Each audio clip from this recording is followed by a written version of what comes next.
Sa gitna ng patuloy na pagbabago sa roster ng Los Angeles Lakers, isang malaking pangalan ang muling lumutang bilang target ng koponan. Sa usapan ng mga posibleng trade scenario, nakikita ng front office ng Lakers ang pagkakataon na magdagdag ng isang all-around scorer na maaaring magbago ng dynamics ng kanilang offensive system. Subalit, kapalit nito ay dalawang importanteng bahagi ng kanilang rotation ngayong nakaraang season. Samantala, ayon sa ulat ng ESPN at The Athletic, target ng Lakers si Lauri Markkanen ng Utah Jazz. Ang 7-foot forward mula Finland ay nag-average ng 23.2 points, 8.2 rebounds, at 2 assists kada laro noong 2024 hanggang 2025 season. Kilala siya bilang isa sa pinaka-efficient big men sa liga, may shooting percentage na 48% mula sa field at 39% mula sa tres. Ang kanyang floor spacing ability ay nakikitang tugma sa pangangailangan ng Lakers, lalo na't madalas silang magkaroon ng problema sa offensive spacing. Ngunit hindi magiging madali ang trade na ito. Ang package na pinag-uusapan ay sina Austin Reeves at Rui Hachimura.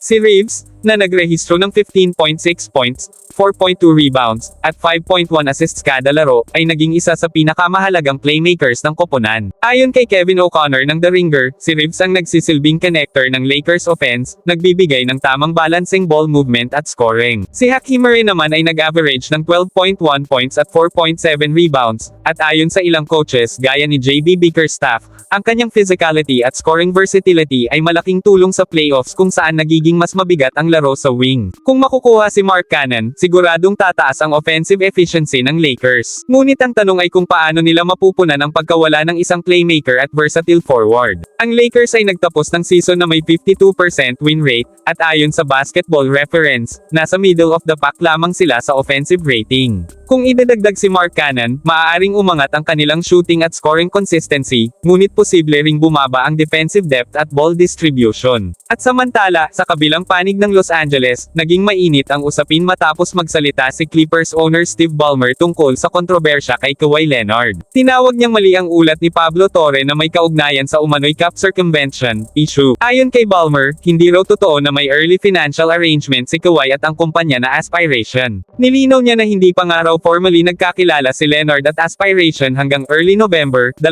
buwan matapos ang sinasabing insidente. Dahil dito, binasura ni Ballmer ang mga akusasyon at sinabi niyang walang basehan ang nasabing report. Para sa ilang analysts gaya ni Brian Windhorst ng ESPN, ang ganitong sitwasyon ay nagdadagdag ng pressure hindi lang kay Kawhi kundi pati sa Clippers organization. Ang mga ganitong issue ay nagiging distraction sa team chemistry, lalo na kung may halong injury concerns ang star player. Para sa Clippers, ang paglabas ng pahayag ni Ballmer ay pagtatangkang linawin ang narrative at protektahan ang reputasyon ng kanilang franchise player. Sa papel ng supporting cast, malaking epekto ang posibleng pagkawala ni Reeves at Hachimura kung matutuloy ang trade para kay Markkanen. Mas dadami ang responsibilidad ni Luka Doncic, LeBron James, at DeAndre Ayton sa opensa, habang ang mga role players gaya ni Jared Vanderbilt at Gabe Vincent ay kailangan mag-step up sa depensa. Kung hindi sila makakapag-adjust, posibleng maging masyadong mabigat ang rotation imbalance para sa Lakers. Sa huli, nananatiling tanong kung tama bang ipagpalit ng Lakers ang kanilang depth at young core players para sa isang established scorer. Ang pagkakaroon kay Markkanen ay siguradong magbibigay ng bagong dimension sa kanilang offense, ngunit may kasamang panganib na mawala ng balance ang kanilang roster. Para sa Lakers front office, ito ay isang desisyon na kailangang timbangin ng mabuti, instant upgrade ba o pangmatagalang stability ang uunahin.